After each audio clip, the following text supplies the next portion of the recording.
Hi నమస్తే. త్వరలో తెలంగాణలోనైతే స్థానిక సంస్థల ఎలక్షన్ రాబోతున్నాయి. దీంతో మనతో పూర్తి స్థాయిలో చర్చించడానికి మనతో పాటు రాజకీయ విశ్లేషకులు నిఖిల్ అల్లేని గారు అయితే ఉన్నారు. ఆయనతో మాట్లాడించే ప్రయత్నం చేద్దాం. సార్ నమస్తే. త్వరలో ఎలక్షన్స్ రాబోతున్నాయి, స్థానిక సంస్థల ఎలక్షన్స్. కాంగ్రెస్ కానీ బీఆర్ఎస్ కానీ ఎట్లాంటి ఆలోచన విధానంతో ఉన్నారనుకోవచ్చు? కాంగ్రెస్ పార్టీని చూస్తూ ఉంటే ఈ ఎలక్షన్లకు సంబంధించి వాళ్ళు ఎందుకో పంచాయతీ ఎలక్షన్లు పెట్టాలంటే భయపడుతున్నట్టుగా కనబడుతుంది. ఒకసారి ఎలక్షన్లు పెడతామంటున్నారు, నెలలోనే వస్తాయంటున్నారు. లోకల్ బాడీస్ లో వాళ్ళ పార్టీ కోసం ఎవరైతే గతంలో పనిచేసిందో వాళ్ళందరిని అకామిడేట్ చేస్తామంటున్నారు. దానికి సంబంధించిన ఏ స్టెప్ తీసుకోరు. దాంట్లో మళ్ళీ బీసీ కులగణన అనే ఒక విషయాన్ని తీసుకొస్తా ఉన్నారు. బీసీ కులగణన జరిగిన తర్వాతనే పంచాయతీ ఎన్నికలు పెడతామని. దాదాపు ఇప్పటికే గతంలో ఉన్నటువంటి సర్పంచులు కానీ ఎంపీటీసీలు జెడ్పీటీసీలు వాళ్ళ పదవి కాలాలు అయితే దాదాపు 6 నెలల కాలం అయిపోయింది. ఇప్పటి వరకు కూడా కేవలం అధికారులు మాత్రమే పరిపాలన చేస్తా ఉన్నారు. ఎక్కువ కాలం అధికారులు పరిపాలన చేయడం అంత సౌలభ్యం అంత ఈజీగా ఉండదు కాబట్టి అంటే అధికారులు పరిపాలిస్తే ప్రజలకు, సామాన్య ప్రజలకు కానీ అధికారి అనే వాళ్ళు పొద్దున 9 గంటల నుంచి సాయంత్రం 6 గంటల వరకు ఉండగలుగుతారు. కానీ 24/7 అవైలబుల్ లో ఉండేది ప్రజాప్రతినిధులు మాత్రమే. మనదంతా ప్రజాస్వామ్య వ్యవస్థ, ప్రజాప్రతినిధుల వ్యవస్థ ఉంటది కాబట్టి అధికారులు కొంతవరకు నడిపించవచ్చు. 2-3 నెలల కాలంలో ఏదైనా ఇష్యూ ఉంటే దాన్ని టేకప్ చేయడానికి, చిన్న చిన్న ఇష్యూస్ వాళ్ళు టేకప్ చేయడానికి పనిచేస్తూ ఉంటారు. కానీ పూర్తి స్థాయిలో లోకల్ బాడీస్ అభివృద్ధికి కానీ, గ్రామాలు మండలాలు ఆ స్థాయిలో అభివృద్ధి చేయాలంటే అధికారులు చేయలేరు. ప్రజాప్రతినిధికి సంపూర్ణమైన అవగాహన ఉంటది కాబట్టి వాళ్ళు చేసే స్కోప్ ఎక్కువ ఉంటది. కాబట్టి ఇమ్మీడియట్ గా మన రాష్ట్రంలో చూస్తే దాదాపు 12,769 గ్రామ పంచాయతీలు ఉన్నాయి. దాదాపు 612 నుంచి మొన్న కొత్తగా 3-4 మండలాలు చేసినట్టున్నారు. 612, 615 మండలాలు ఉంటాయి, 33 జిల్లాలు ఉన్నాయి. వీటన్నిటిలో మీరు లోకల్ బాడీ ఎలక్షన్లన్నీ ఫినిష్ చేస్తే మీకు కూడా ఒక రకంగా అడ్వాంటేజ్ ఏంటంటే మీకోసం రాజకీయాల్లో గత ఎలక్షన్లో పనిచేసిన వాళ్ళందరికీ కూడా అకామిడేట్ చేసే స్కోప్ ఉంటుంది. రెండోది పరిపాలన, ప్రజలకు మీరు ఏదైతే చేస్తామని చెప్తున్నారో ఆ హామీలన్నీ కూడా నిలబెట్టడంలో కానీ, ఇంప్లిమెంటేషన్ లో కానీ ప్రజల వరకు ఆ సమస్యల్ని తీసుకుపోయి ఆ సమస్యలను అడ్రస్ చేసి వాటిని సాల్వ్ చేయడానికి రాష్ట్రానికి ఉపయోగపడుతుంది, మీకు ఉపయోగపడుతుంది. సార్ ఇంకొకటి అంటే ఈ స్థానిక సంస్థల ఎలక్షన్, గ్రామ పంచాయతీ అనేది, మున్సిపాలిటీ ఎలక్షన్స్ అయితే దాంట్లో ఈ 6 గ్యారెంటీల ఎఫెక్ట్ ఏమైనా ఉంటుంది అంటారా? ఖచ్చితంగా ఉండే పరిస్థితి అయితే ఉంటుంది. ఇప్పుడు సపోజ్ మీరు రుణమాఫీ అనే అంశాన్ని చూస్తే, రుణమాఫీకి ప్రభుత్వం ఏం చెప్పింది, దాదాపుగా మన రాష్ట్రంలో లెక్క చూస్తే 69 లక్షల మంది రైతులు ఉంటారు. దాంట్లో వీళ్ళు చెప్పిన 2 లక్షల లోపు రుణమాఫీ అనేది దాదాపుగా 41-42 లక్షల మందికి వర్తిస్తుంది అని వీళ్ళే స్టార్టింగ్ లో చెప్పారు. చెప్పి దాన్ని గత ప్రభుత్వం మీద నిందలే వేసిండ్రు, వాళ్ళు విడతల వారీగా చేసిండ్రు. మేము ఒకటేసారి 31,000 కోట్లు ఇస్తాము, దేశ చరిత్రలోనే మొదటిసారి ఇది అని చెప్పారు. చెప్పి ఈ రోజు ఏమవుతా ఉంది, 31,000 కోట్లను మీరు మొదటి విడత 1,00,000 లోపు అన్నారు, తర్వాత 1,50,000 లోపు అన్నారు, ఇప్పుడు 2 లక్షల లోపు అంటున్నారు. 3 విడతలుగా మీరే చేస్తా ఉన్నారు. మీరు చెప్పిన దాని మీద మీరే నిలబడట్లేదు. రెండో విషయం చూస్తే 31,000 కోట్లు అన్నదాన్ని ఫస్ట్ 1,00,000 లోపు రుణమాఫీకి 6,000 కోట్లు ఇచ్చిండ్రు. తర్వాత రెండో విడతలో ఇప్పుడు 1,50,000 కోట్లకు గత 5-6 రోజుల కింద మనం చూస్తే మళ్ళీ ఒక 6,000 కోట్లు ఇచ్చింది. 12,000 కోట్లు ఇస్తే 31,000లో ఇంకా 19,000 కోట్లు ఇవ్వాల్సిన అవసరం ఉంది. కానీ ఇదే ముఖ్యమంత్రి గారు కానీ, ఇదే ప్రభుత్వం కానీ, నేను మీకు ఒక చిన్న ఇది చూపిస్తా. గవర్నమెంట్ నుండి వచ్చిన స్టేట్మెంట్ ఏంటంటే, గవర్నమెంట్ ఏం చెప్తా ఉందంటే, 3వ విడతలో కూడా కేవలం మాకు ఒక 12-13,000 కోట్లు మాత్రమే అవసరపడతాయని చెప్తా ఉన్నారు. మీరు నిజంగా స్పెండ్ చేయాల్సింది, మీరు ఒకసారి ఇది చూస్తే తెలంగాణ సీఎంఓ నుండి అఫీషియల్ గా వాళ్ళు ఇచ్చిన రికార్డ్ ఇది.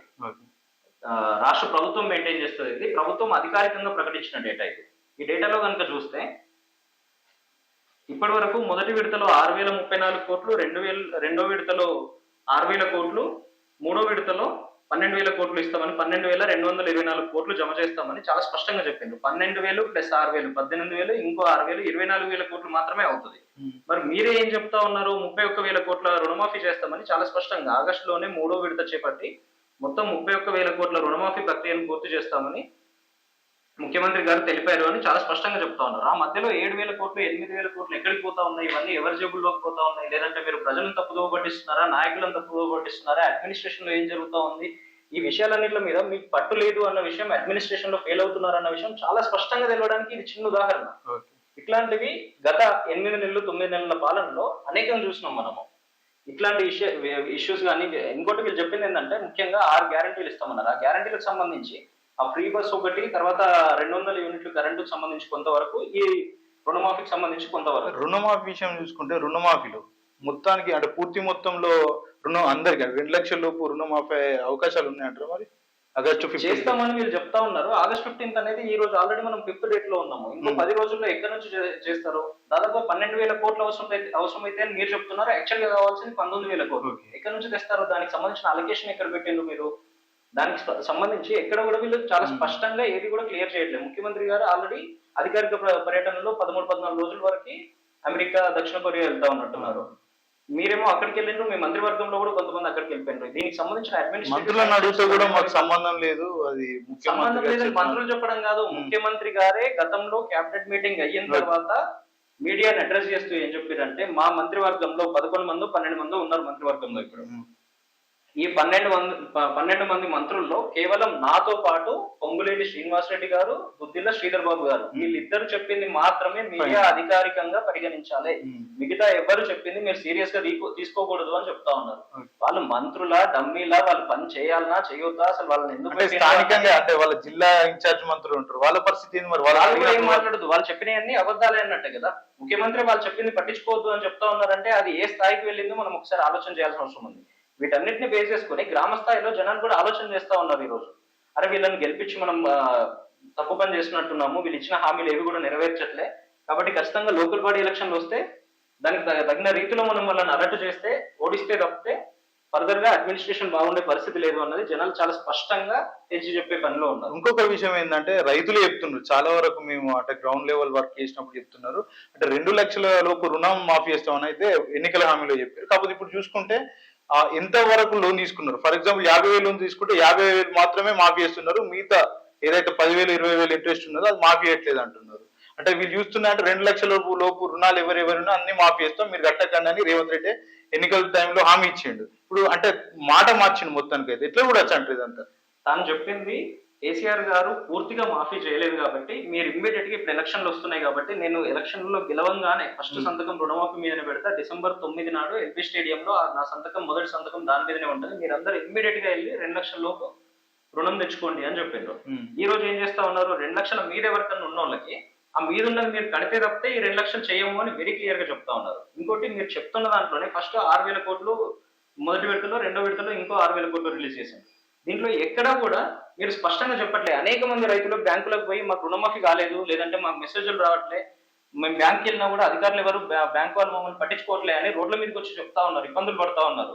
మీరు వాళ్ళందరినీ నమ్మించి మోసం చేసినట్టే కదా. ఇది కేవలం మీ ఎలక్షన్లలో మీరు గెలవడానికి మాత్రమే ఈ హామీలన్నీ ఇచ్చినట్టుగా చాలా స్పష్టంగా కనబడతా ఉంది. రైతులంతా కోపంతో ఉన్నారు ఈ విషయం. ఇప్పుడు అంటే ఇప్పుడున్న పరిస్థితుల్లో రైతులు మాత్రం ప్రభుత్వం మీద పూర్తి వ్యతిరేకతతో ఉన్నారని చెప్పుకోవచ్చు. ఎందుకంటే ఫస్ట్ సన్నాలకి అంటే 500 బోనస్ ఇస్తా అన్నాడు, ఏది క్వింటల్ కి. ఇప్పుడు చూసుకుంటే ఓన్లీ సన్న బియ్యంకే ఇస్తా. మన రాష్ట్రంలో మీరు లెక్క చూస్తే ఒక పంటకి గతంలో 2014లో తెలంగాణ స్వరాష్ట్ర ఏర్పాటుకు ముందు తెలంగాణ ప్రాంతంలో సాగయ్యే భూమి 35 లక్షల ఎకరాలు. ఈ రోజు 2024లో ఉన్నాం మనము. గత ప్రభుత్వం దిగిపోయే నాటికి తెలంగాణ రాష్ట్రంలో ఒక పంటకి సాగయ్యే భూమి 1,40,00,000 ఎకరాలు. అంటే గత ప్రభుత్వం ఎంత పని చేసింది, వాళ్ళు ఏ రకమైన ఎఫర్ట్స్ పెట్టి ఫలితాలు సాధించారు అనేది ఈ ఒక్క రీజన్ చూస్తే మీకు అర్థమవుతా ఉంటది. 35 లక్షల ఎకరాలు ఇక్కడ, 1,40,00,000 ఎకరాలు ఇక్కడ ఒకటే పంటకి. ఆ పరిస్థితుల్లో మీకు రైతులకి రైతు బంధు ఎగ్గొట్టిండ్రు. ఇప్పుడు ఈ రోజు వరకు రైతులు ఆల్రెడీ నాట్లేస్తా ఉన్నారు, సగం మంది రైతులు నాట్లు అయిపోయినాయి. రైతు బంధు లేదు, రైతు బీమా లేదు, రుణమాఫీ కూడా సగం సగం చేస్తా ఉన్నారు. మీరు చెప్పినట్టుగా మన రాష్ట్రంలో దాదాపుగా 1,40,00,000 ఎకరాల్లో సాగే భూమిలో దాదాపుగా 1,00,00,000 ఎకరాలు వరే పండుతుంది ఒక పంటకి చూస్తే. మీరు ఆ 1,00,00,000 ఎకరాలకు సంబంధించి దాంట్లో మళ్ళీ 92 లక్షల ఎకరాలు కేవలం దొడ్డు వడ్లే పండిస్తా ఉంటారు మన దగ్గర ప్రతిసారి కూడా. దాంట్లో మీరేం చెప్తా ఉన్నారు? మొదలేమో 500 రూపాయల బోనస్ అన్ని వడ్లకి ఇస్తామన్నారు. కేవలం వడ్లకు మాత్రమే కాదు, మొక్కజొన్నకు చెప్పిండ్రు, వేరే దానికి చెప్పిండ్రు, ఇట్లా 8 రకాల పంటలకు చెప్పి మరీ ముఖ్యంగా వరి ఎక్కువ పండిస్తాం కాబట్టి మనము వరికి ఖచ్చితంగా 500 రూపాయలు బోనస్ ఇస్తామన్నారు. ఇప్పుడు ఏమంటున్నారు? చాలా స్పష్టంగా కేవలం సన్నవర్లు పండించిన వాళ్ళకి మాత్రమే బోనస్ అప్లై అవుతుంది అంటున్నారు. అంటే మీరు ఇచ్చిన హామీ ఏంది? దాదాపుగా 69 లక్షల మంది రైతులను చూస్తే తెలంగాణకు సంబంధించి దాంట్లో 63-64 లక్షల మంది రైతులు దొడ్డువడ్లు మాత్రమే పండిస్తారు. సో వాళ్ళకి ఎవ్వరికి ఈ రైతు బంధు అనే ఈ బోనస్ అనేది అప్లికేబుల్ కాదు. కేవలం 3-4 లక్షల మంది రైతులకు మాత్రమే ఇచ్చి చేతులు దులుపుకునే పరిస్థితి కనబడతా ఉంది. తెలంగాణ వ్యాప్తంగా చూసుకుంటే రైతులు గతంలో ఏంటంటే ఆంధ్ర పాలకులు రాష్ట్రం ఉన్నప్పుడు ఏంటంటే కరెంటు కోతలు ఉంటుండే, ఆత్మహత్యలు ఉంటుండే, ఎరువులు దొరకక లాడ్ చార్జీలు మొన్న అవి కూడా కూడా చూసినాం చూసినాం. కదా మనం ఆదిలాబాద్ లో ఎరువుల కోసం లైన్ లో నిలబడితే వాళ్ళందరి మీద లాఠీ చార్జ్ చేయించండి మొన్న నెల 15 రోజుల కింద. అవును. ఇప్పుడు కూడా చూసుకుంటే ఆత్మహత్యలు కూడా జరుగుతున్నాయి. ఎట్లా చూడొచ్చు అంటారు ఇదంతా మరి? ఖచ్చితంగా మనం ఇంత కొట్లాడి తెలంగాణ సాధించుకున్నది దాదాపుగా 1000-1200 మంది వ్యక్తులు మన మన బిడ్డలు అమరులైందే ఈ స్వరాష్ట్ర సాధనలో మనం బాగుపడాలని. ముఖ్యంగా నీళ్లు నీళ్లు నిధులు నియామకాలు అనేది మన కాన్సెప్ట్. దాంట్లో మీరు నీళ్లు ఇయ్యక పంటలు ఎండబెడతా ఉన్నారు, ఎరువులు ఇయ్యక పంటలు ఎండబెడతా ఉన్నారు, పెట్టుబడి సాయం చేయక పంటలు ఎండబెడతా ఉన్నారు, రైతుల ఆత్మహత్యలకు దారితీసే పరిస్థితులు మళ్ళీ క్రియేట్ చేస్తా ఉన్నారు. మనం కొట్లాడింది మన రైతులు సుభిక్షంగా ఉండాలని, మనం కొట్లాడింది మన పిల్లలకు ఉద్యోగాలు రావాలని, మనం కొట్లాడింది మనం పే చేసే ట్యాక్సులన్నీ కూడా మన ప్రాంతానికే ఉపయోగపడాలని. అసలు మనం కొట్లాడిన మోటివ్నే మీరు సైడ్ ట్రాక్ చేసే ప్రయత్నం చేస్తా ఉన్నారు. నిధుల విషయంలో ఏమవుతున్నాయో తెలియదు, వేల కోట్లు ఎగరబడతా ఉన్నారు. ముందు మీరు సపోజ్ ఎగ్జాంపుల్ చూస్తే మూసీ ప్రాజెక్ట్ కి 50,000 కోట్లు అవుతుందని ఇదే ముఖ్యమంత్రి గారు చెప్పారు. తర్వాత ఏమన్నారు మంత్రి గారు, సంబంధిత మంత్రి జూపల్లి గారు ఏమంటారు 75,000 కోట్లు అన్నారు. ఇదే ముఖ్యమంత్రి గారు మళ్ళీ ఏమన్నారు 75,000 కోట్లు కూడా కాదు 150,000 కోట్లు అన్నారు. మీరు బాధ్యతలు తీసుకునే 8 నెలలు 7 నెలలు అవుతుంది, 7 నెలల్లో 50,000 కోట్లది 150,000 కోట్లు పెరిగింది. ఈ విషయంలో అందరూ క్వశ్చన్ చేసేసరికి మళ్ళీ నేను అసెంబ్లీలో ఏం చెప్తా ఉన్నాడు, అవి మొత్తం హైదరాబాద్ డెవలప్మెంట్ కు సంబంధించి వివిధ పథకాలకు సంబంధించి కేవలం మూసికి మాత్రమే కాదు అని మళ్ళీ ఏదో క్లారిఫికేషన్ ఇస్తా ఉన్నారు. అంటే ఎవరు అడిగేవాళ్ళు లేకపోతే ఈ డబ్బులు మొత్తం సైడ్ ట్రాక్ అయ్యేవే కదా. సో మీరు ఏం చేయదలుచుకున్నారు అసలు? గతంలో మన స్టేట్ బడ్జెట్ తెలంగాణ ఏర్పడినప్పుడు 80,000 కోట్లు ఉంటుండే ఒక సంవత్సరానికి. ఈ రోజు మనం నిన్న మీరే కదా బడ్జెట్ పెట్టింది 2,91,000 కోట్లు. మన జిఎస్డిపి చూసినా కూడా గతంలో 1,27,000 రూపాయలు పర్ క్యాపిటల్ ఇన్కమ్ ఉంటుండే మన దగ్గర. ఈ రోజు ఎక్కడికి పోయినాం మనము 3,47,000 పోయినాం. దేశంలోనే హైయెస్ట్. ఇవన్నీ గత ప్రభుత్వాలు చేసినాయే కదా. మీరు వచ్చి గత ప్రభుత్వం ఏం చేయలేదు. అసెంబ్లీ మొత్తంలో మీరు చూస్తే వాళ్ళు ఎక్కువ వాడిన పదం ఏంటంటే గత ప్రభుత్వం. మీరేం చేస్తారో చెప్పండి అని అంటే అది కాదు, గత ప్రభుత్వం ఈ పని చేయాలి. ఆ పని చేయలేదనే కదా మిమ్మల్ని తీసుకొచ్చింది. వాళ్ళు చేయలేదు అని ప్రజలు భావిస్తేనే కదా ఆ ప్లేస్ లోకి మీరు వచ్చింది. మరి మీరెందుకు చేయట్లేదు? అయిపోయింది గత ప్రభుత్వం ముచ్చట. మీరు చేయాల్సిన పనులు చాలా ఉన్నాయి. ఇంకా రైతులకు అత్యంత బాధ కలిగించే విషయం ఏంటంటే గత 6-7 నెలల్లో మీరు ఏ రోజైనా ఏ పేపర్ అయినా తీసి చూడండి, ఖచ్చితంగా కనీసం ఒక రైతు ఆత్మహత్య చేసుకున్న వార్త పేపర్లో వస్తుంది. అత్యంత బాధ కలిగించే విషయం ఇది. కాబట్టి ఖచ్చితంగా రైతులకు సంబంధించి ఎక్కడ ఇబ్బంది పెట్టకుండా రైతులు కానీ, మహిళలు కానీ, విద్యార్థులు కానీ ఈ 3 రంగాలకు మీరు అత్యధిక ప్రాధాన్యం ఇచ్చి దానికి ఎక్కడ కూడా ఇబ్బంది లేకుండా ఉండే సిచ్యువేషన్ క్రియేట్ చేయాలని ముఖ్యమంత్రి గారు దీని మీద ఇమీడియట్ గా ఆలోచన చేయాలి. కాళేశ్వరం చూసుకుంటున్నట్టయితే మేడిగడ్డ ప్రాజెక్టు ఒక మేడి పని లాంటిది, అది ఊరిపోతే దాంతో సంబంధం లేదుగా మొత్తం లక్షల కోట్లు నీళ్లు పాలు చేసిరని కాంగ్రెస్ నేతలు అయితే ఆరోపించారు. ఇప్పుడు చూసుకుంటే మొన్న కేటీఆర్ పోయి డైరెక్ట్ దాని మీద ఉండి చూడండి బాగున్నదని అయితే అందరికి ఒక చెప్పిండు. అవును, ఎట్లా చూడొచ్చు అంటారు ఇదంతా మరి? మీరు చూస్తే మన దేశం మొత్తంలో అత్యధిక వరద వచ్చే హైయెస్ట్ కెపాసిటీ ఆఫ్ వరద వచ్చే ప్రాంతం గోదావరి నది. గోదావరిలోనే దేశం మొత్తంలో ఎక్కువ స్పీడ్ తో వరద వస్తుంది. అట్లాంటి గోదావరి నది మొన్న కూడా అత్యధిక శాతంలో వరదలు వస్తాయి. ఇదే మేడిగడ్డ ప్రాజెక్టు మొత్తం కూలిపోయిందని వీళ్ళు వచ్చిన కాడ నుంచి అదే చెప్తా ఉన్నారు. అంత వరదలు వచ్చినా మొన్న ఏ పిల్లలు ఎటు కదలకుండా ఎట్లా నిలబడింది? బీఆర్ఎస్ కు సంబంధించిన ఎమ్మెల్యేలు పోయి, సామాన్య ప్రజలు కూడా చాలా మంది పోయి అవన్నీ వీడియోలు తీసి, డ్రోన్ షాట్లు తీసి సోషల్ మీడియాలో వైరల్ అయింది కదా. మరి అప్పుడు ఎందుకు అంత వరద వచ్చినప్పుడు ఎందుకు కొట్టుకోపోలేదు? సమ్మర్ లోనేమో కొట్టుకుపోయిందని చెప్పారు మీరు. వర్షాకాలంలో ఎందుకు కొట్టుకోపోలేదు? మరి కొట్టుకోవాల్సిన వర్షాకాలంలో కదా. మీరు లిఫ్ట్ చేసేది మేడిగడ్డ నుండి నీళ్లు ఎత్తే అవకాశం ఉన్నా కూడా రోజుకు దాదాపుగా 70-80 టీఎంసీలు సముద్రంలో కలుస్తా ఉన్నాయి. అవన్నీ నీళ్లు లిఫ్ట్ చేసి మేడిగడ్డ నుంచి అన్నారం కానీ, సుందిల్ల కానీ, మీదికి వస్తే ఎల్లంపల్లి కానీ, మిడ్మానేర్ కానీ, ఎల్ఎండి కానీ, రంగనాయక సాగర్ కానీ, మన మల్లన్న సాగర్ కానీ ఇవన్నీ నింపే పరిస్థితి ఉంది. ఇవన్నీ ఏవి నింపకుండా మీరు మొత్తానికి మేడిగడ్డ, అన్నారం, సుందిల్ల ప్రాజెక్టులని పక్కన పెట్టేసి ఎల్లంపల్లి నుండి నీళ్ళు లిఫ్ట్ చేస్తా ఉన్నారు. ఎల్లంపల్లి ప్రాజెక్ట్ కెపాసిటీ ఎంత? 20 టీఎంసీలు ఉంటుంది. 20 టీఎంసీల్లో స్టోరేజ్ మనం చేసేది 17 టీఎంసీలు, 18 టీఎంసీల వరకే చేస్తాం. అవి లిఫ్ట్ చేసి ఎంతకాలం అని ఇస్తారు నీళ్లు? 17 టీఎంసీలు ఎన్ని రోజుల్లో లిఫ్ట్ చేస్తారు? రోజుకు 2 టీఎంసీలు లిఫ్ట్ చేసినా కూడా గట్టిగా చూస్తే 10 రోజుల్లో అయిపోతుంది. దాని తర్వాత ఏంది? రాష్ట్రంలో ఇంత 1,00,000 కోటి ఎకరాల్లో సాగే భూమికి నీళ్ళు ఎక్కడి నుంచి ఇస్తారు మీరు? ఇది మొత్తం మీరు వెరీ ఇమీడియట్ గా ఆలోచన చేయాల్సిన అవసరం ఉంది. దీంట్లో మరొక మతలబ్ ఏంటంటే మీరు కరెక్ట్ గా గమనిస్తే మొన్న కేటీఆర్ గారు బీఆర్ఎస్ పార్టీకి సంబంధించిన ఎమ్మెల్యేలు అందరినీ తీసుకొని మేడిగడ్డ పర్యటనకు పోయిండు. ఆ డ్యామ్ కు బ్యారేజ్ కి ఏం కాలేదు, బ్యారేజ్ అంతా బాగానే ఉంది అని సమస్త తెలంగాణ ప్రజానికానికి చూపించారు వివిధ మాధ్యమం ద్వారా. అదే రోజు గౌరవ నీటిపారుదల శాఖ మంత్రి ఉత్తమ్ కుమార్ రెడ్డి గారు ప్రెస్ మీట్ కండక్ట్ చేసి ఆ కరీంనగర్ జిల్లాకి చెందినటువంటి జీవన్ రెడ్డి గారు, గౌరవ ఎమ్మెల్సీ గారు ఉన్నారు, ఎమ్మెల్సీ గారిని పక్కన కూర్చోబెట్టుకొని మాట్లాడుతూ ఉండి మేడిగడ్డకు సంబంధించి అది మొత్తం కొట్టుకుపోయింది, దాంట్లో ఏం లేదు, 1,00,000 కోట్ల అవినీతి జరిగిందని చెప్పి మాట్లాడుతూ ఉంటే తన స్పీచ్ అయిపోగానే మీరు కరెక్ట్ గా గమనించండి, తన స్పీచ్ అయిపోగానే పక్కనున్న జీవన్ రెడ్డి గారిని అన్న మీరు కూడా మాట్లాడండి అంటుంది. ఇట్లాంటి అబద్ధాలు నేను చెప్పలేను, నేను మాట్లాడలేను అని మొహం మీద చెప్పేసిండు ప్రెస్ మీట్ లో. అంటే నిజంగా అన్నారా? నిజంగానే అన్నారు. మీరు మళ్ళీ ఆ వీడియో మళ్ళీ తీసి ప్లే చేసి చూడండి. ఈ అబద్ధాలు నేను చెప్పలేను, నేను మాట్లాడను అని అన్నారు. ఈయన మళ్ళీ రెండోసారి మూడోసారి అడిగి బలవంత పెడితే తను ఏదో అంటే వాళ్ళ నాయకులకే ఆయన మీద ఒక క్లారిటీ లేదు. మీకు సంబంధించి మీ పక్కన మంత్రివర్గంలో మీరున్నారు, నీటిపారుదల శాఖ అత్యంత కీలకం తెలంగాణ రాష్ట్రానికి సంబంధించి. ఆ మంత్రిగా మీరు మీడియా ముఖంగా చెప్తున్నటువంటి సమావేశంలో మీ పార్టీకి సంబంధించి ఎమ్మెల్సీ పొజిషన్ లో ఉన్నటువంటి సీనియర్ నాయకుడు, అదే కరీంనగర్ జిల్లాకు సంబంధించిన నాయకుడు చెప్తా ఉంటే తనే నమ్మట్లే కదా. ఇక్కడ హాస్యాస్పదం ఏంటంటే గోదావరికి సంబంధించిన కాళేశ్వరం ప్రాజెక్ట్ ఏమో లక్షల కోట్లు పెట్టుబడి పెట్టిరు, అవినీతి జరిగిందని చెప్తున్నారు. ఇక్కడ మూసీ నది సుందరీకరణ కోసం 1,50,000 కోట్లు పెట్టుబడి పెట్టడానికి రేవంత్ రెడ్డి సిద్ధమైంది. ప్రజలకు నీళ్లు ఇచ్చేదానికేమో నీళ్లు లిఫ్ట్ చేయట్లేదు, అది ఇంపార్టెంట్ ఇష్యూ కాదు అన్నట్టుగా బిహేవ్ చేస్తున్నారు. కానీ మూసీతోనే ఎవరికి నీళ్ళు ఇస్తారు మీరు? ఏ ఆయకట్టుకు ఇస్తారు? మూసీ కూడా చేసుకుందాం, ప్రక్షాళన చేద్దాం కాదనట్లే. కానీ ఫస్ట్ మీకు ఆకలి అయితే ఉంటే అన్నం పక్కన పెట్టి ఇంకేదో పని కోరు కదా. ఫస్ట్ తిన్న తర్వాత కడుపు నిండిన తర్వాత వేరే పని ప్రయారిటీలో చేసుకోవాలి.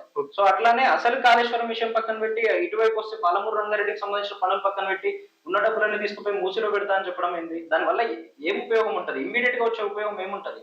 ఏం లేదు కదా. దానికి సంబంధించి చాలా ప్రాసెస్ కూడా చేయాల్సిన అవసరం ఉంది. దాదాపుగా మూసి పరివాహక ప్రాంతంలో అనేక బిల్డింగ్లు వచ్చినాయి గత ప్రభుత్వాలు చేసిన నిర్వాహకం. దీన్ని కూడా వీళ్ళు కేవలం టీఆర్ఎస్ కంట కడతా ఉంటారు. మళ్ళీ గతంలో 70 ఏళ్ళు పరిపాలన చేసింది మీరే కదా. మీరు అప్రూవల్స్ ఇవ్వకపోతే టీఆర్ఎస్ కూడా అదే మాట మీద కంటిన్యూ చేస్తా ఉండేది కదా. ఆ ఇళ్ళని కూలగొట్టాలి, వాళ్ళందరికీ నష్టపరిహారం ఇవ్వాలి, ఎవరు కోర్టు పోకూడదు. ఇవన్నీ అయిన తర్వాత మూసి ప్రక్షాళన ఇమ్మీడియట్ గా మీరు రేపే అయ్యేది కాదు.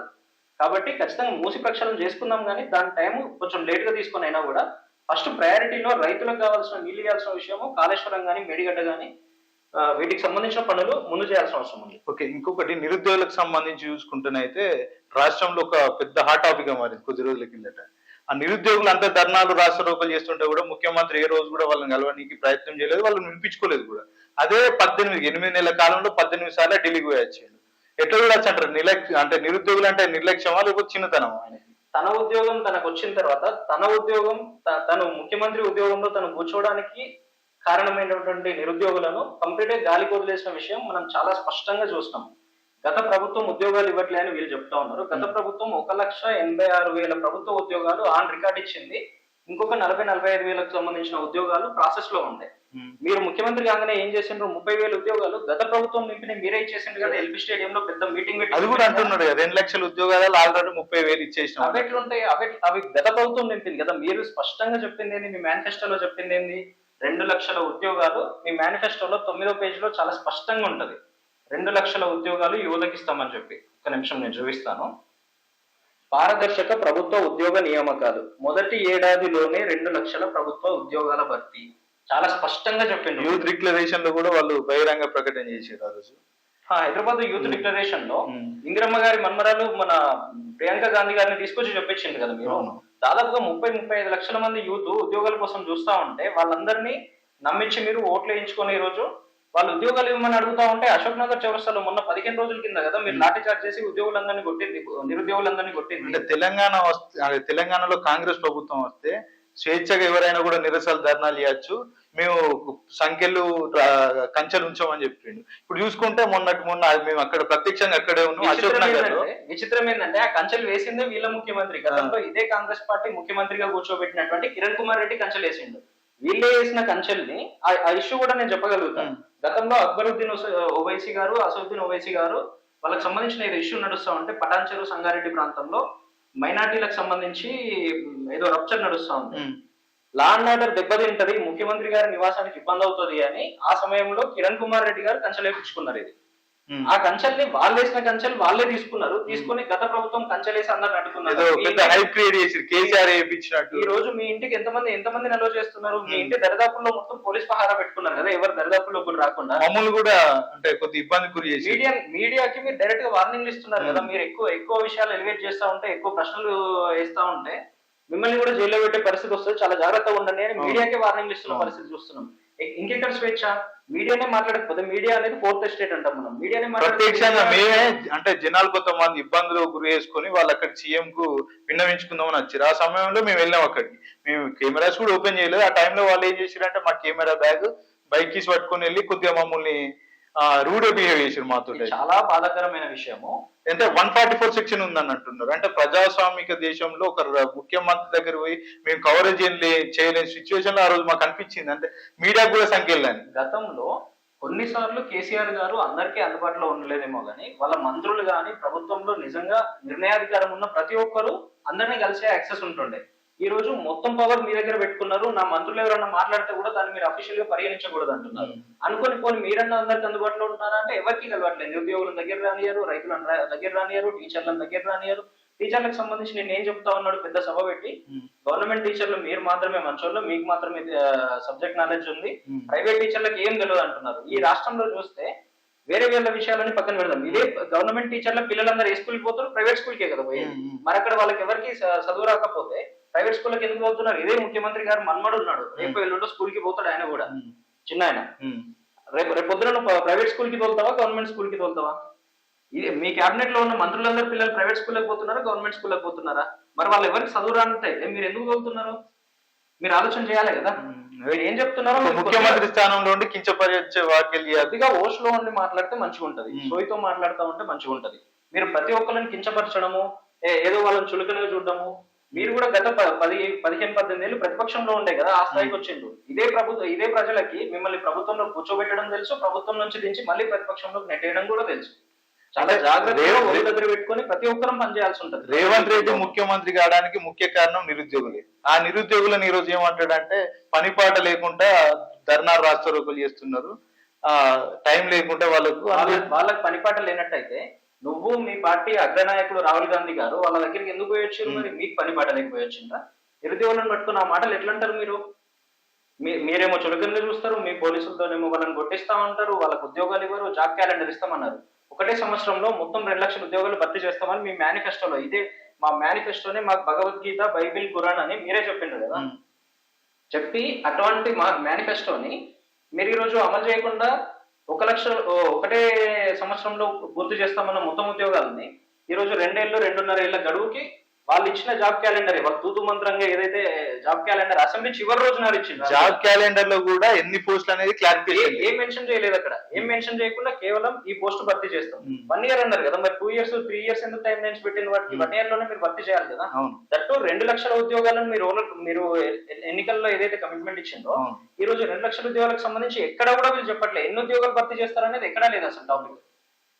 జియో నెంబర్ 46 బాధితులు మంత్రి కోమటిరెడ్డి వెంకటరెడ్డిని సంప్రదించినప్పుడు ఆయన ఏమన్నాడంటే మాకేం సంబంధం లేదు, ముఖ్యమంత్రిని అడగాలని అంటున్నారు. ఆయన విషయంలో కేటీఆర్ గారు ఉద్దేశపూర్వకంగా చేసిండ్రో నార్మల్ గా చేసిండ్రో కానీ అసెంబ్లీలో ఒక హరీష్ రావు గారు అనుకుంటా ఒక వ్యాఖ్య చేసిండ్రు, ఆఫ్ నాలెడ్జ్ ఉంటుంది ఆయనకి ఏం తెలియదు అని. మీకు ఇంకో ఎగ్జాంపుల్ చెప్తా. జియో 46 బాధితులతో పాటు ఈ రోజు ఇదే కోమటిరెడ్డి వెంకటరెడ్డి గారు ఉప్పల్లో ఒక ఫ్లైఓవర్ నిర్మాణం జరుగుతా ఉంటే అక్కడికి ఈయన R&B మంత్రి ఈ రోజు పోయి ఏం చేస్తా ఉన్నారంటే అక్కడ ఉన్న కాంగ్రెస్ నాయకులను పక్కన పెట్టుకొని ఈ ఫ్లైఓవర్ 2016లో మొదలైతే ఈ రోజు వరకు గత టీఆర్ఎస్ ప్రభుత్వం దీన్ని కంప్లీట్ చేయలేకపోయింది అని చెప్తా ఉన్నారు.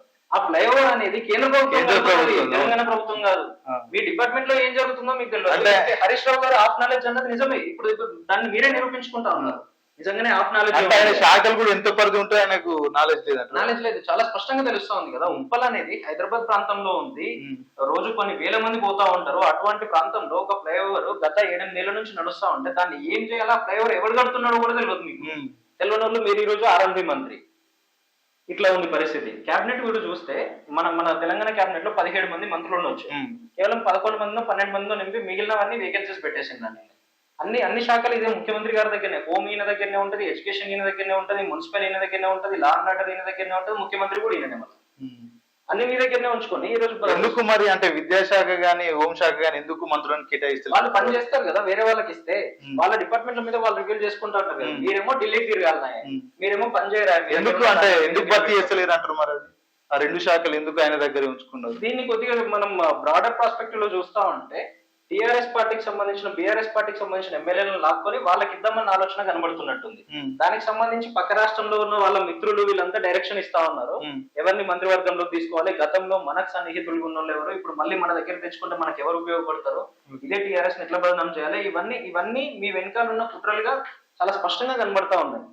అంటే ఇప్పుడు కేసీఆర్ మీద కోపంతో అంటే అధికారంలో ఉన్నారా, లేకుంటే ప్రజలకు మంచి చేయాలనే అధికారంలో ఉన్నారా కాంగ్రెస్? వీళ్ళు కేవలం కేసీఆర్ గారి కోసమే అధికారంలో ఉన్నట్టుగా కనబడతా ఉంది. 4 కోట్ల మంది తెలంగాణ ప్రజలు ఇన్ని ఆత్మ బలిదానాలు జరిగి, ఇన్ని ఇబ్బందులు పడి, ఇంత కష్టపడి, ఇంత మందితో ఇన్ని అరిగోసలు పడి 60-70 ఏళ్ల నుంచి నరక యాతన అనుభవించి ఇంత కష్టపడి రాష్ట్రాన్ని సాధించుకున్న తర్వాత మీరు వచ్చి మళ్ళీ అదే నరక కూపంలోకి తీసుకుపోతున్నట్టుగా ఉంది. మీరు ఎవరి కోసం పనిచేస్తాం? కేసీఆర్ గారు అనే వాళ్ళు ప్రతిపక్ష నాయకులు. ఆయన విషయం పక్కన పెట్టండి. ఆయన బాగా గతంలో ముఖ్యమంత్రిగా ఫస్ట్ టర్మ్ లో మంచి పని చేసిండని సెకండ్ టర్మ్ లో మళ్ళీ వాళ్ళకి అవకాశం ఇచ్చిండ్రు. తర్వాత జనాలు ఏమనుకున్నారో మీకు కూడా ఒక అవకాశం ఇద్దామని ఇచ్చిండ్రు. ఈ రోజు మీరు పని చేయకపోతే మళ్ళీ మీ ప్లేస్ లో ఒక ఆయనే వస్తాడు కదా. ఖచ్చితంగా మీకు ప్రజలు ఇచ్చిన బాధ్యత పరిపాలన చేయమని, పరిపాలన మీద ఫోకస్ చేయండి. ప్రతిపక్ష నాయకులను, సోషల్ మీడియాలో పోస్టులు పెట్టే వాళ్ళను, సోషల్ మీడియాలో యూట్యూబ్ ఛానల్లో మీతో మాట్లాడే వాళ్ళను, మీడియాలో మాట్లాడే వాళ్ళు, వీళ్ళందరి గొంతులను అంచివేయడం కాదు. ఇవన్నీ తర్వాత చేసుకోవచ్చు. ఫస్ట్ పరిపాలన మీద చేసి మీరు ఆ కుర్చీలో 10 ఏళ్ళు ఉంటా అంటున్నారు కదా, 10 ఏళ్ళు కాదు ఇంకో 2 ఏళ్ళు ఎట్లా ఉండాలన్నది చూసుకోండి ఫస్ట్. తెలంగాణలో చంద్రబాబు నాయుడు పార్టీని ఇంప్లిమెంటేషన్ చేస్తాం, గట్టి పోటీ ఇస్తాం అంటున్నారు. అంటే ఆయన పాత్ర ఎలా ఉండబోతుంది? చెప్పింది అదే. గతంలో ఇదే చంద్రబాబు గారి మద్దతు తీసుకొని గతంలో టీడీపీకి సంబంధించి ఎవరెవరైతే ఇదే రేవంత్ రెడ్డి గారితో కలిసి పనిచేసిండ్రో వాళ్ళందరినీ మళ్ళీ దీంట్లో కాంగ్రెస్ లోకి లాక్కొని వాళ్ళకి మంత్రి పదవులు ఇచ్చి మళ్ళీ టీడీపీని తెలంగాణలో వేళ్ళుంగిలాగా చేసి చంద్రబాబు గారికి మద్దతు చేయడం మాత్రమే ఈయన పనిలాగా కనబడతా ఉంది. చంద్రబాబు గారు గతంలో ఇదే తెలంగాణ విభజనకు సంబంధించి ఆఖరి నిమిషం దాకా అడ్డుపడ్డాడు కదా. ఫ్లైట్ వేసుకుని దేశమంతా తిరిగిండు కదా తెలంగాణ ఇవ్వకూడదు అని. 2 గంటల సిద్ధాంతం అని ఈ రోజుకు మనం విమర్శిస్తానే ఉంటాం కదా. మన దగ్గరనేమో ఇయ్యాలని లేకిచ్చిండు, దేశం మొత్తం తిరిగి వాళ్ళకి ఎవరు మద్దతు చేయొద్దు, మీరు రాష్ట్ర విభజనే జరుగుతుంది అన్నాడు. అట్లాంటి వ్యక్తి ఈ రోజు తెలంగాణలో మళ్ళీ ఎంటర్ అవుతే తెలంగాణ ఎటుపోతుంది? తెలంగాణ సమాజం కూడా ఒకసారి ఆలోచన చేయాలి. మనం ఎవరికి మనం మద్దతు చేస్తున్నాము, ఎవరిని గెలిపిస్తే వాళ్ళు ఎవరి కోసం పనిచేస్తున్నారు అన్నది కూడా రాష్ట్ర ప్రజానికం అంతా ఆలోచన చేయాల్సిన అవసరం ఉంది. ఓకే, ఇప్పుడు చూసుకున్నట్టయితే మన కేటీఆర్ ఉన్నారు, అంటే గతంలో ఐటీ మినిస్టర్ చేశారు. ఇప్పుడు చాలా వరకు అయితే మాతో కూడా చెప్పిన సందర్భాలు ఉన్నాయి ఆఫ్ కెమెరాలో. కేటీఆర్ లేని లోటు అయితే ఇప్పుడు మాకు కనబడుతున్నది అని ఐటీ నిపుణులు కానీ ఎంప్లాయీస్ కానీ చెప్తున్నారు. ఎట్లా కూడా వచ్చంటారు ఇదంతా? మీరు గతంలో చూస్తే ఇదే కేటీఆర్ గారు ఫారెన్ పోయినా కూడా, ఏ కంట్రీకి పోయినా కూడా కొన్ని వేల కోట్ల పెట్టుబడులు తీసుకొస్తా ఉంటే దాని ఫలితాన్ని మనం ఆల్రెడీ చూస్తాం. దాదాపుగా 20-22 లక్షల మంది ఆల్రెడీ ఉద్యోగాలు సాధించిండ్రు ప్రైవేట్ రంగంలో. ఎప్పుడు తెలంగాణ వచ్చిన తర్వాత కేటీఆర్ గారు ఐటీ కంపెనీలు ఇవన్నీ ఇండస్ట్రీస్ తీసుకురావడము, ఇండస్ట్రీకి సపరేట్ పాలసీ తీసుకురావడము, వాళ్ళకి ట్యాక్స్ ఎగ్జంప్షన్స్ ఇవ్వడము, వాళ్ళకి కావాల్సిన ఇన్ఫ్రా క్రియేట్ చేయడము, ఇవన్నీ విషయాల్లో చాలా కీన్ గా కేటీఆర్ గారే స్వయంగా మున్సిపల్ మంత్రిగా ఉండి పనిచేసిండ్రు. ఐటీతో పాటు ఇన్ఫ్రా అంతా క్రియేట్ చేయడానికి మున్సిపల్ మంత్రి తనే ఉన్నారు. లా అండ్ ఆర్డర్ మొత్తం కంట్రోల్లో ఉండడానికి చాలా ఎఫిషియెంట్ గా పోలీస్ టీంలను ఏర్పాటు చేసిండ్రు వీళ్ళు. హైదరాబాద్కి వచ్చే ఏ ఇన్వెస్టర్ కానీ, ఇన్వెస్ట్మెంట్ చేయడానికి వచ్చే వాళ్ళకి కానీ, ఉద్యోగం చేయడానికి వచ్చే వాళ్ళకి కానీ ఎవరికి ఏ ఇబ్బంది లేకుండా పీస్ఫుల్ స్టేట్ ని ఎస్టాబ్లిష్మెంట్ చేయగలిగింది. ఈ రోజు మీరు ఏ రోజు చూసినా కూడా మొన్న ఒక పేపర్ చూస్తామంటే ఆంధ్రజ్యోతి అనే పత్రికలో 30 రోజుల్లో 20 హత్యలను వచ్చింది హైదరాబాద్ నగరంలో. ఆ రోజు నుంచి చూస్తా ఉంటే కూడా మీరు గత 7-8 నెలల్లో చూసినా కూడా ఎక్కడ చూసినా లా అండ్ ఆర్డర్ ఇష్యూసే. నిన్న షాద్ నగర్ ఇష్యూ మనం చూస్తానే ఉన్నాము. ఒక లేడీని 3rd డిగ్రీ పెట్టి కొట్టడం ఏంది? మీరు సరే ఆమె తప్పు చేసింది అని మీరు అంటున్నారు, ఎక్కడో దొంగతనం చేసినంత మాత్రం 3rd డిగ్రీ పెట్టమని ఎవరు చెప్పారు? మీకు ఎవరు ఆదేశాలు? ఒక మహిళను ఒక ఎస్ఐ ఎట్లా చేస్తారు మీరు? అసలు ఆ రకంగా కొట్టుడైతే అసలు రాష్ట్రానికి ఒక హోంమంత్రి ఉంటే తను ఇవన్నీ రివ్యూ చేసి వీటికి సంబంధించి డిపార్ట్మెంట్ లో ఏమి ఇబ్బందులు జరుగుతున్నాయి, ప్రజలకు ఎక్కడ ఇబ్బంది జరుగుతుంది అనేది లా అండ్ ఆర్డర్ మొత్తం కంట్రోల్లో పెట్టేవాళ్ళు కదా. అన్ని డిపార్ట్మెంట్లు మీ దగ్గరనే పెట్టుకుంటారు, మీరేమో పని చేయరు, ఢిల్లీకి తిరగాలి. ఏం లేదు, క్యాబినెట్ ఎక్స్పాన్షన్ చేయరు, వేరే వాళ్ళకి పదవులు ఇవ్వరు. నిజంగా తెలంగాణ కోసం కొట్లాడిన వాళ్ళు ఎవరున్నారు? ఇదే తెలంగాణ కోసము తెలంగాణ విద్యార్థులు, నిరుద్యోగులు, చప్పండ వర్గాలంతా కొట్లాడుతూ ఉంటే ఖైరతాబాద్ కు ప్రస్తుతం ఎమ్మెల్యే ఉన్నటువంటి దానం నాగేందర్ గారు వాళ్ళ మీరికి లాఠీ పట్టుకొని పోయింది కదా. ఏ ఉద్యమం రాబోయే, ఎక్కడుందిరా ఉద్యమము, ఎవరురా మీరంతా అని. అట్లాంటి ఆయనను ఈ రోజు తీసుకొచ్చి మీరు అసెంబ్లీలో ఏం తిట్టిస్తా ఉన్నారు? నేను ఏం మాట్లాడుతా ఉన్నాడు ఆయన? నీ అమ్మ నీ అక్క అంటే ఇది తెలంగాణ భాష అనేది, ఇది మా తెలంగాణ భాష అని చెప్తా ఉన్నాడు. ఎవరంటాడు? అమ్మని మనం ఎంత గౌరవిస్తామో, ఆడబిడ్డని ఎంత గౌరవిస్తామో, మనం వివిధ రకాల ప్రకృతిలో దొరికే పూలను తీసుకొచ్చి బతుకమ్మ అని, బతుకమ్మని పూలనే మనం అమ్మలాగా ప్రార్థిస్తా ఉంటాం మనం.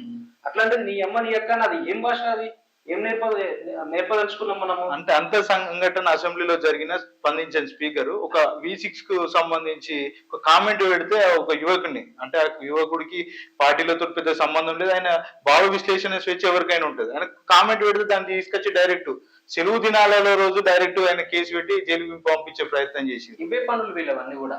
మీరు ప్రజల మీద పరిపాలన మీద ఫోకస్ చేయండి. ఎవరు క్వశ్చన్ చేస్తున్నాడు అంటే, గతంలో ఎవరు క్వశ్చన్ చేయకపోతేనే కేసీఆర్ గారు ఓడిపోయినరు, దాన్ని ఎవరిని క్వశ్చన్ చేయలేదు, అందరు గొంతులు నొక్కేసిండ్రు అని చెప్పి, నేను ప్రశ్నించే గొంతుగా ఉన్నాను కాబట్టి నాకు అవకాశం ఇచ్చిండ్రు అని మీరే చెప్పిండ్రు కదా. మరి మీరు కూడా అదే పని చేస్తా ఉంటే మీ గొంతు కూడా నొక్కాల్సి వస్తుంది కదా. నెక్స్ట్ నొక్కబోయే గొంతు మీరే ఉంటది. సో ఖచ్చితంగా మీరు అడ్మినిస్ట్రేషన్ కి సంబంధించిన దాని మీద ఎఫర్ట్స్ పెట్టండి. ఫస్ట్ ఎక్కడ ఏ ఆఫీసర్ ఎటు ట్రాన్స్ఫర్ అవుతున్నాడో తెలియదు. హైదరాబాద్ లో మీరు చూస్తే వీళ్ళు వచ్చిన 7-8 నెలల కాలంలో ఒక్కొక్క ఆఫీసర్ని 5 సార్లు ట్రాన్స్ఫర్ చేసింది. వాళ్ళకి ఏం పట్టు వస్తుంది ఆ డిపార్ట్మెంట్ మీద? 5 సార్లు 8 నెలల్లో 5 సార్లు ట్రాన్స్ఫర్లు ఏంటి అంటే? ఏ అధికారి మీద మీకు నమ్మకం లేదు. అడ్మినిస్ట్రేటివ్ గా ఏ అధికారితో ఏ పని చేయించుకోవాలో మీకు తెలియదు. నీళ్ళ విషయంలో సబ్జెక్ట్ నాలెడ్జ్ లేదు, నిధుల విషయంలో తెలియదు. ఇదే ప్రభుత్వం ఏం చెప్పిందంటే చాలా స్పష్టంగా వీళ్ళ మేనిఫెస్టోలో కూడా పెట్టిండ్రు. గతంలో విద్యారంగానికి సంబంధించి 6% నిధులుంటే మేము 15% ఇస్తామన్నారు. 21-22 వేల కోట్లు పెట్టిండు. మన బడ్జెట్ ఎంత? 2,91,000 కోట్లు. దాంట్లో 21,000 కోట్లు అంటే ఎంత పర్సెంట్? మీరు చెప్పింది ఏంటి? 15,000 కోట్లు అంటే దాదాపుగా 42-43 వేల కోట్లు పెట్టాలి. దాంట్లో సగం కూడా పెట్టలేదు కదా. అంటే మీరు ఏం చెప్తున్నారు, మీరు ఏం చేస్తున్నారో మీకే తెలుస్తలేదు. గతంలో రాష్ట్రాన్ని కేసీఆర్ గారు తాగుబోతుల తెలంగాణ చేసిండు అని అన్నారు. గతంలో 30,000 కోట్లు వస్తుండే తెలంగాణకి, ఏది మన దీని నుంచి ఆదాయము ఎక్సైజ్ డిపార్ట్మెంట్ నుంచి. ఈ రోజు మీరు 45-50 వేల కోట్లు వస్తుంది మాకు, రావడానికి కావాల్సిన ఇనిషియేషన్స్ అని మేము తీసుకుంటా ఉన్నాం అంటున్నారు. అంటే తాగేటోళ్ళని ఎక్కువ చేస్తామనే కదా. దాని అర్థం ఏంటి? ఏం చేద్దాం అనుకుంటున్నారు? ఇంకా తను చేసిన దానికన్నా డబల్ తాగుబోతుల తెలంగాణ చేద్దామనే కదా. బెల్ట్ షాపులు ఓపెన్ చేస్తున్నారు. ఈ రోజు ఇదే మహబూబ్నగర్ జిల్లాలో చూస్తే రోజు పేపర్లో వస్తానే ఉంది బెల్ట్ షాపుల దగ్గర గొడవ, బెల్ట్ షాపుల దగ్గర కూడా. మీరు ఎందుకు కంట్రోల్ చేయలేకపోతున్నారు బెల్ట్ షాపుల్లో? విద్యార్థులకు సంబంధించి చూస్తే కూడా ఇదే ముఖ్యమంత్రి గారు ప్రాతినిధ్యం వహించే కొడంగల్ నియోజకవర్గంలో కోస్గి అని ఒక మండలం ఉంటది. అదే పెద్ద టౌన్ వాళ్ళ దగ్గర. కోస్గి అనే ప్లేస్ లో ప్రభుత్వ పాఠశాలల్లో చిన్న పిల్లలకి ఫుడ్ సరిగా పెట్టట్లేదు, మాకు పురుగులు పడిన అన్నం పెడతా ఉన్నారు, పురుగులు పడిన కూరలు వస్తా ఉన్నాయి, అన్నం సరిగా పెట్టట్లేదు మధ్యాహ్నం కూడా మాకు అని చెప్పి చిన్న చిన్న పిల్లలు వాళ్ళని చూస్తే బాధ అవుతా ఉంది. వాళ్ళంతా రోడ్డు మీదకి వచ్చి ధర్నా చేస్తా ఉన్నారు. మీ పాలనలో మీ సొంత నియోజకవర్గంలో, ముఖ్యమంత్రి గారి సొంత నియోజకవర్గంలోనే చిన్న పిల్లలకి కేవలం అన్నం పెట్టలేకపోతా ఉన్నారు. రాష్ట్రం అంతా మీరు ఏం చేస్తారు? ఇదే పోచారం గారు మొన్న ఏం చెప్తా ఉన్నారంటే, టీఆర్ఎస్ లో గెలిచారు, గతంలో స్పీకర్ గా పనిచేసింది పోచారం శ్రీనివాస్ రెడ్డి గారు. తన పార్టీ మారుతూ రేవంత్ రెడ్డి గారి అద్భుతమైన పాలనను చూసి ప్రకాశితున్నాయి, నేను పోతున్నా ఆ పార్టీలోకి అన్నాడు. ఇదే పోచారం గారు ఇప్పుడు ఎమ్మెల్యేగా ప్రాతినిధ్యం వహిస్తున్నటువంటి బాన్స్వాడ కాన్స్టిట్యున్సీలో కోటగిరి అనే ఒక మండలం ఉంటది. ఆ మండలంలో నిన్న గొడ్డుకారం పెట్టిండు పిల్లలకి, మధ్యాహ్న భోజనంలో గొడ్డుకారం. 2,91,000 కోట్ల సంవత్సర బడ్జెట్ ఉన్న మన రాష్ట్రంలో మన భావి భవిష్యత్తు పౌరులు అని చెప్పుకుంటా ఉంటాము. చిన్న పిల్లల స్కూల్లో గొడ్డుకారం పెట్టి పెడతా ఉన్నారు మీరు ఫుడ్. గతంలో సీఎం బ్రేక్ఫాస్ట్ అని పొద్దున టిఫిన్ కూడా పెడతా ఉంటే, మధ్యాహ్నం లంచ్ ఇస్తా ఉండే. టిఫిన్ స్కీమ్ ఎట్లాగో ఎత్తేసిండ్రు. మధ్యాహ్నం పెట్టేది కూడా మీరు ప్రాపర్ గా పెట్టకుండా గొడ్డుకారం పెట్టి చిన్న పిల్లలు వాళ్ళు అంతా 8 ఏళ్ళు 10 ఏళ్ళ వయసులో ఉన్నారు. వాళ్ళంతా నిన్న రోడ్డు మీదకి వచ్చి ఇబ్బంది పడతా ఉన్నారు, ధర్నా చేస్తా ఉన్నారు. మీరు ఏ డిపార్ట్మెంట్ లో మీరు ఎఫిషియెంట్ గా పనిచేసిన ఒక డిపార్ట్మెంట్ చెప్పండి. రాష్ట్రంలో ఉన్న 33 డిపార్ట్మెంట్లలో ఏది లేదు. దేంట్లోనన్నా మీరు అడ్మినిస్ట్రేటివ్ గా బాగున్నారా అంటే ఏది లేదు. పోనీ మీరు ఇచ్చిన హామీలలో ఎక్కడన్నా బాగున్నారా అంటే ఏది లేదు. అసెంబ్లీలో అందరినీ కించపరచడము, మీ ఎమ్మెల్యేలతో ఏదేదో మాట్లాడించడము. ఇదే షాద్ నగర్ ఎమ్మెల్యే ఏం మాట్లాడతారు తెలుసా? మన అసెంబ్లీలో గతంలో కలెక్టర్లంతా కలెక్షన్ కింగులు ఉండే. ఎవరు ఇప్పుడు ప్రభుత్వం మీదే ఉంది కదా, గతంలో వాళ్ళు కలెక్షన్లు చేస్తా ఉంటే ఎంక్వైరీ ఆర్డర్ చేయండి, ఎంక్వైరీ చేయండి. ఆఫీసర్లు ఎవరెవరు ఏమేమి చేసిండో, కరప్షన్ చేసిండో వాళ్ళందరినీ తీసుకెళ్ళి బయటకు తీయండి, వాళ్ళని ప్రజలకు చూపించండి. ఇదంతా కాకుండా డైరెక్ట్ అడ్మినిస్ట్రేటివ్ ఆఫీసర్ల మీద, ఐఏఎస్ లో ఐపీఎస్ లో మీదనే కలెక్షన్ కింగులని మీరు ఎట్లా చెప్తా ఉంటారు అంత వేగంగా? మీ సిరిసిల్ల జిల్లాకు సంబంధించి గతంలో చేనేత కార్మికులు అయితే ఉరికోతలు పెట్టుకొని ఉరి వేసుకున్న సందర్భాలు చూసినాం. అది కొద్దిగా ఈ 10 ఏళ్ల కాలంలో చాలా వరకు తగ్గిపోయింది. ఇప్పుడు మళ్ళీ చూసుకుంటే మళ్ళీ పునరావృతం అవుతుంది. మళ్ళీ వాళ్ళు కూడా రోడ్ల మీద ఎక్కి ధర్నాలు రాస్తారోక చేసే పరిస్థితి ఏర్పడింది. అసలు ఏం జరుగుతుంది అసలు అక్కడ? మా సిరిసిల్లను గతంలో గత ప్రభుత్వాలన్నీ కూడా నిధులు ఇవ్వకుండా చాలా ఇబ్బంది పెట్టినాయి. సిరిసిల్లను రాష్ట్రం అంతా ఉరిసిల్ల అని పిలుస్తుండే. ఎందుకంటే మా దగ్గర చేనేత కార్మికులు దాదాపు ఒక 40-45 వేల మంది ఉంటారు. మీరు ఏ రోజు చూసినా కూడా రోజు ఎవరో ఒకరు ఉరేసుకున్న వార్త వస్తుండే చేనేత కార్మికులది. అట్లాంటి సిరిసిల్లను ఉరిసిల్ల అని రాష్ట్రం అంతా వెకిలి చేస్తా ఉంటే, ఇబ్బందికరంగా మాట్లాడుతూ ఉంటే, గౌరవ కేటీఆర్ గారు ప్రభుత్వం అధికారంలోకి, టీఆర్ఎస్ ప్రభుత్వం అధికారంలోకి వచ్చిన 2014 నుండి వాళ్ళకి ఫుల్ ఫ్లెజ్డ్ గా పనిచ్చి స్కూల్ యూనిఫామ్స్, రాష్ట్రం మొత్తంలో ఉన్న స్కూల్ యూనిఫామ్స్ అన్ని వాళ్ళకి, ఆర్డర్లు మొత్తం వాళ్ళకే ఇచ్చి ప్రభుత్వము తను స్పెషల్ గా చేనేతకు సంబంధించిన బ్రాండ్ అంబాసిడర్ గా ఉండి చేనేతను ప్రమోట్ చేస్తూ వారంలో ప్రతి సోమవారం రాష్ట్రంలో ఉన్న అధికారులు కానీ ప్రజాప్రతినిధులు కానీ అందరూ చేనేత బట్టలు ధరించాలని చెప్పి బతుకమ్మకు సంబంధించి బతుకమ్మ చీరలు కానీ రంజాన్కి ఇచ్చే తోఫాలు కానీ ఇట్లాంటివన్నీ కూడా అన్ని కాంట్రాక్ట్ వాళ్ళకే ఇచ్చి వాళ్ళని కొద్దిగా పరిపుష్టి చేసి ఇబ్బంది లేకుండా ఉండే పరిస్థితులు క్రియేట్ చేసింది వాళ్ళకు. ప్రతి సంవత్సరం పని దొరికి వాళ్ళ కుటుంబం చాలా సాఫీగా గడిచే విధంగా పనులు చేసి ఆత్మహత్యలను దాదాపుగా నివారించిండ్రు. గత 10 ఏళ్ల పాలన చూస్తే మీరు 10 ఏళ్లలో వివిధ వేరే కారణాల వల్ల ఆత్మహత్య చేసుకున్న వాళ్ళు మీరు గట్టిగా చూసినా కూడా 40-50 మంది కంటే ఎక్కువ ఉండరు మొత్తం 10 ఏళ్లలో. గతంలో రోజుకు ఒక్కరిద్దరు చనిపోతుంది.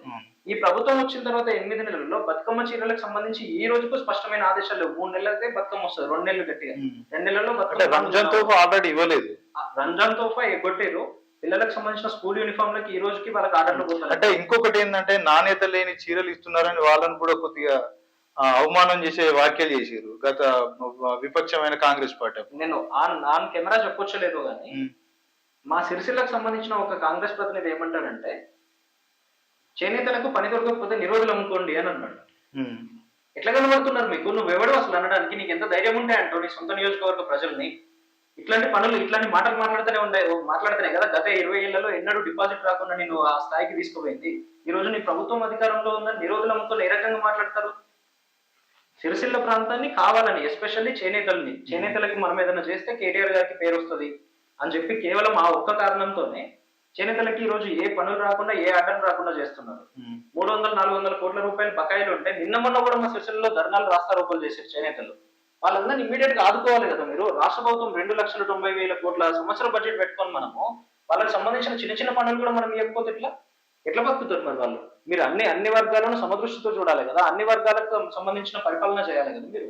అదేది కాకుండా అన్ని పక్కన పెట్టి కేవలం మా పార్టీ వాళ్ళకి సంబంధించినవి మాత్రమే చేసుకుంటాము, రాష్ట్రంలో ఉన్న ఖజానాతో మా పార్టీ నాయకులు ఇంతకుముందు చేసిన కాంట్రాక్ట్ల బిల్లులు మాత్రమే చెల్లించుకుంటామంటే ఎట్లా? చేనేత కార్మికులను కూడా ఇమ్మీడియట్ గా ఆదుకోవాలి వీళ్ళు. వాళ్ళు రోజు అత్యంత దారుణంగా ఉంది వాళ్ళ పరిస్థితి. వాళ్ళు పొద్దున్న నుండి రాత్రి వరకు పనిచేస్తే వాళ్ళకి వచ్చేదే 400-500 రూపాయలు ఉంటుంది. ఈ రోజు అది కూడా రానియకుండా మీరు అడ్డం పడతా ఉంటే ఎట్లా? ఇంకొకటి ఏంటంటే రైతు బీమా చూసుకున్నా కూడా, ఇంకా దళిత బంధు, అటు బీసీ బంధు, ఇవన్నీ కూడా అసలు ఇప్పటి వరకు వాటి ఊసెత్తిన దాఖలాలు కూడా లేవు. ఎట్లా కూడా అంటారు అంతా మరి? దళిత బంధు అనేది కేసీఆర్ గారు 10 లక్షలు ఇస్తా ఉంటే దళిత సమాజం దశాబ్దాల తరబడి వెనుకబాటు గురైంది అని చెప్పి వాళ్ళందరినీ అప్లిఫ్ట్ చేయాలనే అత్యంత మంచి ఉద్దేశంతో కేసీఆర్ గారు దళిత బంధు అనే పథకాన్ని తీసుకొచ్చారు. 70 ఏళ్ల పరిపాలనలో దేశం మొత్తంలో మీరు దళిత బంధు లాంటి స్కీమ్ చూసినా, కేసీఆర్ కిట్ లాంటిది చూసినా, రైతు బంధు లాంటిది చూసినా, ఈ 70 ఏళ్లు పరిపాలించిన కాంగ్రెస్ బీజేపీలకు ఏనాడు రైతుకు గాని దళితులకు గాని సంపన్న వర్గాల్లో ఏ వర్గాన్ని చూసినా కూడా ఇట్లాంటి స్కీములు డిజైన్ చేయాలన్న ఆలోచన కూడా వీళ్ళకి రాలేదు 70 ఏళ్లలో. అట్లాంటిది కేసీఆర్ గారు ఎస్పెషల్లీ దళితులకు సంబంధించి 10 లక్షల రూపాయలు వాళ్ళకి ఇచ్చి వాళ్ళను అప్లిఫ్ట్ చేసి వాళ్ళు వివిధ వ్యాపారాల్లో ఇంకేదో పని చేసుకునే విధంగా వాళ్ళని ప్రోత్సహిస్తే దాన్ని మేము 12 లక్షలు చేస్తామని చెప్పిండ్రు. మీరు 1 లక్షకే దిక్కులేదు, ఉన్న స్కీమ్ నే ఎత్తేసిండ్రు. నిన్న బడ్జెట్ లో నువ్వేమన్నా చేసిన 0 దళిత బంధుకు సంబంధించి ఎక్కడి నుంచి ఇస్తారు మరి? కమిట్మెంట్ ఎందుకు ఇచ్చినారు అట్లాంటి వాళ్ళు? ఎలక్షన్ హామీల్లో మీరు హామీ ఇచ్చి దళితులందరితో దళిత సోదరులందరితో ఓట్లు ఎందుకు వేయించుకున్నారు మీరు? వాళ్ళను మోసం చేయడమే. తర్వాత రైతులకు సంబంధించి రైతు బంధు అన్నారు. గత ప్రభుత్వం పంటకు 5,000 రూపాయలు ఇస్తుంది ఎకరానికి, మమ్మల్ని గెలిపియండి మేము 7,500 ఇస్తామన్నారు. 7,500 రూపాయల చొప్పున గతానికి సంబంధించి మొన్న జరిగిన పంటలో కూడా వీళ్ళు అధికారంలో ఉన్నా కూడా మేము ఇప్పుడిప్పుడే కదా అధికారంలోకి వచ్చింది, మాకు అంత సమయం దొరకలేదు రాష్ట్రంలో ఉన్న మొత్తం లెక్క తీయడానికి, కొద్దిగా టైం ఇవ్వండి, నెక్స్ట్ టర్మ్ నుంచి మేము 7,500 రూపాయలు ఇస్తామని చెప్పిండ్రు.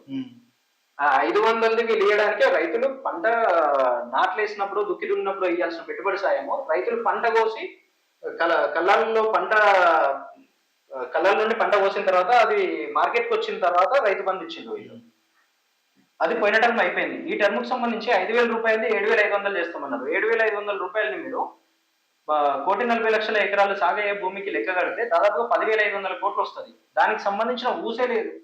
దాంట్లో నుంచి 6,000 కోట్లు రుణమాఫీ చేసి మేము రుణమాఫీ చేసినాం దేశంలో ఎవరు చేయలేదు. ఎందుకు చేయలేదు? 6,000 కోట్లు మీరు చేసింది ఇప్పటికీ. మొన్నటిది చూసినా కూడా ఇంకో 6,000 కోట్లు ఎక్కడికి పోతున్నాయి డబ్బులన్నీ? మరి రైతు బంధు ఎత్తేసినట్టేనా? ఇక రైతులకు మీరు అట్లాంటి వాళ్ళు హామీ ఎందుకు ఇచ్చారు? ఉపాధి కూలీలకు ఇస్తామన్నారు, కౌలు రైతులకు ఇస్తామన్నారు, 12,000 అన్నారు, 15,000 అన్నారు. ఏది ఇదంతా హామీలన్నీ ఎక్కడ పోయినాయి? ఫస్ట్ 1 నెల రోజులో 2 నెలల్లో మీరు ఏం చేయలేదంటే ఇప్పుడిప్పుడే వచ్చింది కదా అడ్మినిస్ట్రేషన్ సెటప్ చేసుకుంటూ అవగాహన మొత్తం రావడానికి ఒక నెల 2 నెలలు టైం పడుతుంది అనుకోవచ్చు. 8 నెలలు అయింది కదా, అంటే ఇంకేంటంటే కాంగ్రెస్ ప్రభుత్వం అంటేనే రైతుల రాజ్యం అని చెప్తారు. అంటే ఇప్పుడు రైతుల రాజ్యం ఏమన్నా నడిచేది అంటే ఈ ప్రజాపాలన అన్నారు. ఆ. ప్రజాపాలన కాదు అది, ఉమ్. ప్రతీకార పాలన. ఇంకోటి వీళ్ళు ఏం చెప్పిందంటే మమ్మల్ని గెలిపియండి, ఇందిరమ్మ రాజ్యం చేస్తున్నాం. అవును. ఇందిరమ్మ ఏం చేసింది గతంలో 1985లో ఎమర్జెన్సీ. ఎమర్జెన్సీ విధించి ఊచకోత పోసింది అందరినీ, ఉమ్. దేశ ప్రజలందరినీ. మాట్లాడే ప్రతి ఓన్ని గొంతెత్తే ప్రతి ఒక్కరిని తీసుకుపోయి జైల్లో పెట్టింది. ఈ రోజు మీరు అదే చేస్తున్నారు. ఇందిరమ్మ పాలన ఆయన తెచ్చిండు కరెక్టే, ఆయన అవును. చెప్పింది కరెక్టే. ఈ ఒక్క హామీ అయితే నిలబెట్టిండు ఆయన. మనం అనుకున్న ఇందిరమ్మ పాలన సుభిక్షమైన పాలన ఇస్తాడేమో అనుకున్నాం. ఆయన ఏదైతే ఇందిరమ్మ పాలన చేసిండో అదే పాలన చేసిండు ఆయన. ఇప్పుడు మొత్తానికి చూసుకుంటే మంత్రులకు అసలు ఒక కరెక్ట్ నాలెడ్జ్ లేదని అయితే ఒక ఉదాహరణ చెప్పుకోవచ్చు. పొన్నం ప్రభాకర్, రవాణా శాఖ మంత్రి ఉన్నటువంటి పొన్నం ప్రభాకర్ ఏం చేసిండంటే 3038 పోస్టులు వేస్తున్నాం డ్రైవర్ పోస్టులు అని అధికారిక ప్రకటన తన ట్విట్టర్ అకౌంట్ లో చెప్పిండు. అయితే వీళ్ళంతా ఏమనుకున్నారు, డ్రైవర్లు మా పోస్టులు వస్తున్నాయి, మేము ఆ ఉద్యోగాలు పొందొచ్చు అని వాళ్ళు ఒక ఆశాభావం వ్యక్తం చేశారు. అదే సమయంలో దాని కమిషనర్ అయిన సజ్జనార్ ఏం చేశారంటే అదంతా ఫేక్ అని చెప్పిండు. ఎట్లా చూడొచ్చు అంటే ఒక కమిషనర్ కు మంత్రికి జరిగే వ్యత్యాసంలో? మంత్రి అనే ఆయన మొత్తం రవాణా డిపార్ట్మెంట్ మొత్తాన్ని చూస్తూ ఉంటారు. దాంట్లో అత్యంత కీలకమైనదే రాష్ట్ర ఆర్టీసీ వ్యవస్థ. ఆ ఆర్టీసీ వ్యవస్థకు సజ్జనార్ గారు ఎండి, అంటే డిపార్ట్మెంట్ మొత్తానికి, ఆ ఆర్టీసీ వ్యవస్థ మొత్తానికి తనే హెడ్. మీరేమో ఇస్తున్నామంటారు, మీ కమిషనర్ గారేమో ఇయ్యట్లే అంటారు. మీకే పొందం లేదు కదా. ఇంకో విషయము, నిన్న చూస్తా వార్తల్లో చూస్తా ఉన్నా, యాదాద్రి అని మన రాష్ట్రంలో అత్యంత వైభవోపేతంగా యాదిగుట్ట లక్ష్మీనరసింహస్వామి వారి దేవాలయం నిర్మించుకున్నాము. గుట్ట కింద నుంచి గుట్ట మీద పోవడానికి గత ప్రభుత్వం బస్సులు ఏర్పాటు చేసింది, ప్రజలకు ఇబ్బంది కలగకూడదు. సగం గుట్ట ఎక్కగానే బస్సు ఆగిపోతుంది. ఎందుకు? మెయింటెనెన్స్ లేదు వీళ్ళు వచ్చిన పనులు. ఉన్న డబ్బులు మొత్తము మేము ఫ్రీ ఇస్తున్నాము, బస్సుల్లో ఆడవాళ్ళందరికీ, లేడీస్ అందరికీ ఫ్రీ, మహిళలందరికీ ఫ్రీ ఇస్తున్నాము అని చెప్తున్నారు. జుట్లు బట్టి కొట్టుకుంటా ఉన్నారు వాళ్ళు. ఎక్కడ ఫ్రీ ఇస్తున్నారు? ఓఎండం లేదు, ఆపరేషన్స్ లేవు, మెయింటెనెన్స్ లేదు. మీరేమో పోస్టులు భర్తీ చేస్తామంటారు, మీ అధికారులు ఏమో భర్తీ చేయట్లే, మాకేం తెలియదు అని వాళ్ళు చెప్తా ఉంటారు. మీకే స్పష్టత లేదు కదా. ఇరిగేషన్ డిపార్ట్మెంట్ లో ఇట్లానే ఉత్తమ్ కుమార్ రెడ్డి గారు ఒకటి చెప్తా ఉంటారు, పక్కన ఉన్న ఆఫీసర్లు ఇంకోటి చెప్తా ఉంటారు. కమిషనర్ కూడా ఆయనకు తెలియకుండానే తీసుకున్నారని అదొకటి కూడా వార్త. ఎట్లా జరుగుతూ ఉంటాయి ఇవన్నీ అంటే? ఇక్కడ చాలా స్పష్టంగా తెలిసే విషయం ఏంటంటే అడ్మినిస్ట్రేషన్ మీకు తెలియదు. అసలు అడ్మినిస్ట్రేషన్ మీద మీకు ఏ రకమైన పట్టు లేదు. రాష్ట్రంలో ఏం జరుగుతుందో మీకు తెలియదు. మొత్తానికి రాబోయే రోజులలో గ్రామీణ ప్రాంతాల్లో అయినా మున్సిపాలిటీ ఎలక్షన్స్ లోనైనా కాంగ్రెస్ ఎలా ప్రభావితం చేస్తుందా అని చెప్పుకోవచ్చు? కాంగ్రెస్ పార్టీ సుభిక్షమైన పాలన అందించి ప్రజలకు ఏ ఇబ్బందులు లేకుండా చూసుకుంటే ఖచ్చితంగా ప్రతి ఒక్కరూ రేవంత్ రెడ్డి గారికి సపోర్ట్ చేసే అవకాశం ఉంటది. కానీ గత 8 నెలల బియ్యం ఉడికిందో, అన్నం ఉడికిందో లేదో అంటే ఒక్క మెతుకు చూస్తాం మనం, మొత్తం అన్నాన్ని చూడం కదా. ఈ 8 నెలల పాలన వాళ్ళ రాబోయే 4-4.5 ఏళ్ల పాలన ఎట్లా ఉంటుందో సూచిస్తా ఉంది చాలా క్లియర్ గా.